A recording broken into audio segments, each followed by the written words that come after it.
हाय, hello, नमस्कार. मधुराणीच ब्लॉगमध्ये तुमचं सगळ्यांचं मनापासून स्वागत आहे. आता तुम्ही म्हणाल की हे मुलं जिममध्ये काय करताय? तर झालं असं की अनुला स्कूलला लागल्यात सुट्ट्या आणि त्यांना सकाळी सकाळी खूप बोर होतं आणि म्हणून मग ते त्यांच्या बाबांकडे त्यांनी हट्ट केला की आम्हालाही जिमला घेऊन चला. म्हणून दोघंही इथे जिममध्ये आले होते आणि तुम्ही बघत असाल एवढी मस्ती केली आहे ना त्यांनी आणि तेवढंच त्यांना इतकी मज्जा आली आणि त्यांचं असं म्हणणं होतं की आता आम्हाला रोजच जिमला जायचं आहे. आणि शिवांशचे हे छोटे छोटे डंबेल्स जे काही आरशामध्ये बघून तो करत होता ना, एवढं भारी वाटत होतं ना बघायला. घरी आल्यानंतर त्यांनी मला सगळे व्हिडिओज दाखवले ना, मला इतकं हसायला येत होतं.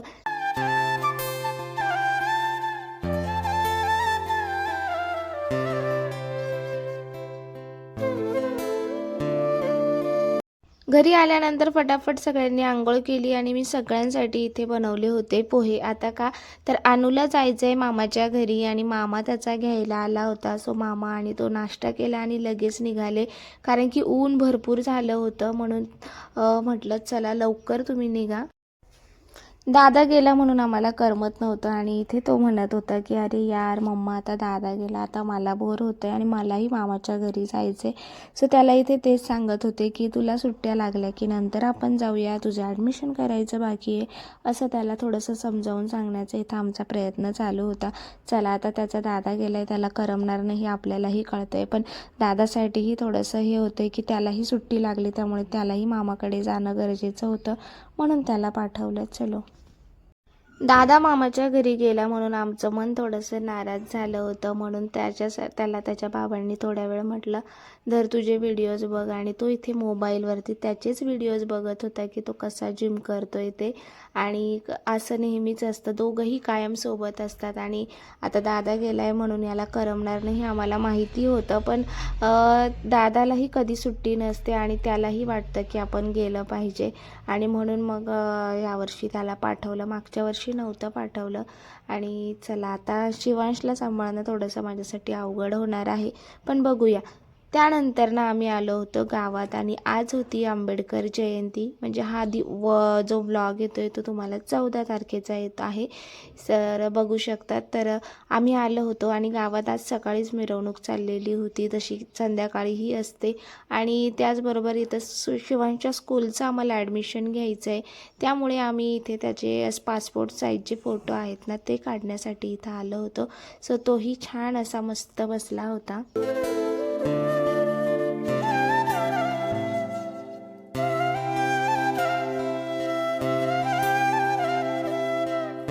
तर इकडे भरपूर अशी गर्दी होती आणि सगळीकडेच बॅनर वगैरे लागलेले होते आणि बघू शकतात सगळीकडे एवढी म्हणजे आंबेडकर जयंती म्हटलं ना, शिवजयंती सेम असतं आणि तेवढीच गर्दी सगळीकडे असते.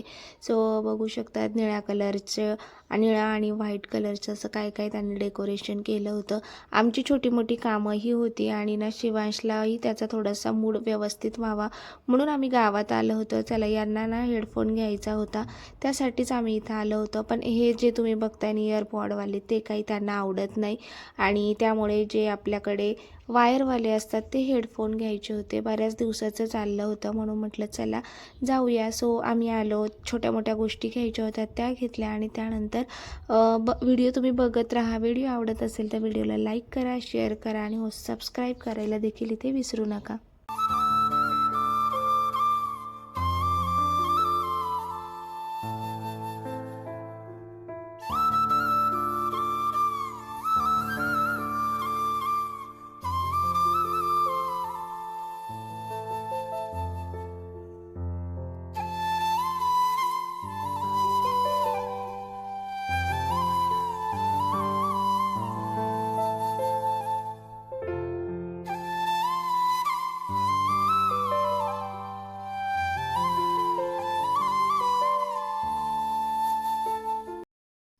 चला, हेडफोन घेतला आणि घरी निघालो. तर आता उन्हाळा चालू आहे त्यामुळे मस्त असा उसाचा रस घेतला आणि त्यानंतर आम्ही घरी आलो. सो खूप दिवसांनी घेतला म्हणण्यापेक्षा बऱ्याच दिवसांनी पहिल्यांदा घेतला आहे हा उसाचा रस उन्हाळ्यामध्ये, कारण की आम्ही सध्या जास्त गावात जाणं टाळतो आहे उन्हामुळे.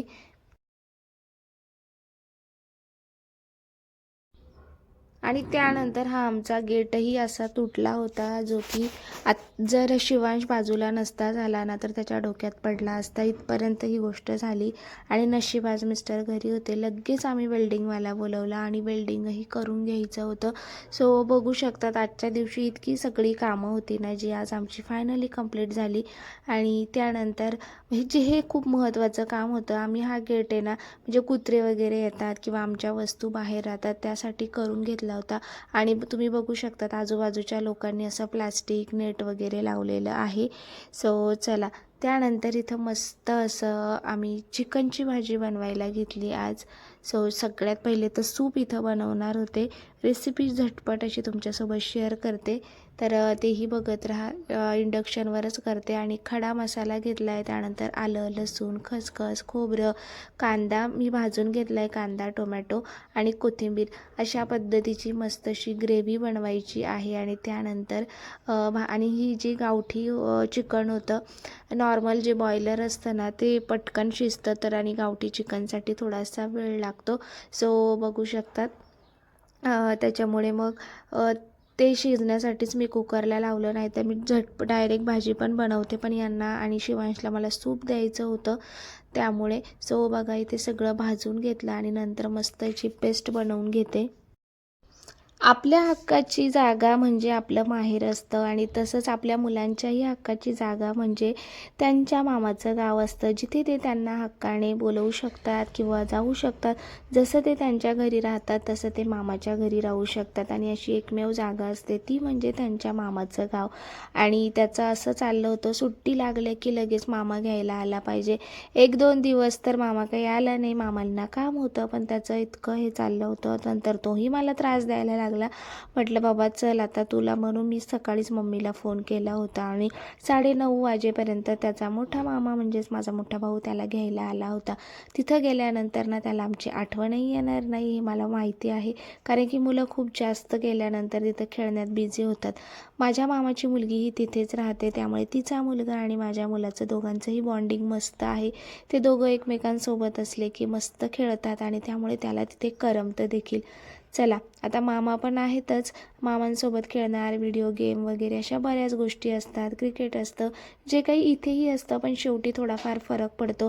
आणि अशा ठिकाणी मेन म्हणजे आपली आई तिथे असते, त्यामुळे आपण म्हणजे अजिबात आपल्याला काळजी नसते की मुलगा खाणार का वगैरे, अशा सगळ्या गोष्टी तिथे व्यवस्थित होतात. त्यामुळे आईच्या घरी पाठवायला आपल्यालाही काही हे नसतं. पण मी जास्त दिवस त्यालाही ठेवणार नाही आहे, कारण की मग इकडे शिवांश जास्त आम्हाला त्रास देईल. सो चला, सगळं वाटण वगैरे करून झालं आणि तेलामध्ये छान असा आता हा मसाला तेल सुटेपर्यंत परतवून घ्यायचा आहे. आणि बघू शकता झाकण ठेवा, त्यामुळे पटकन पाणी हे होतं आणि मसालाही छान असा परतवला जातो. मी ना बऱ्यापैकी ज्या मसाल्याच्या भाज्या आहे ना या लोखंडी कढईमध्ये करत असते, आणि जेणेकरून ती भाजी पण त्याला वेगळीच एक चव येते, जे आम्ही खूप वेळा बघितलं आहे. स्वतः इथे सूप घेतलेलं होतं, तोपर्यंत इकडे बघू शकता मस्त असा मसाला फ्राय होतोय.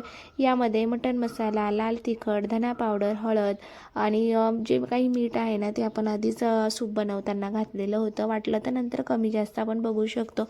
हे सगळं घालून पुन्हा मसाला छान परतवून घेते.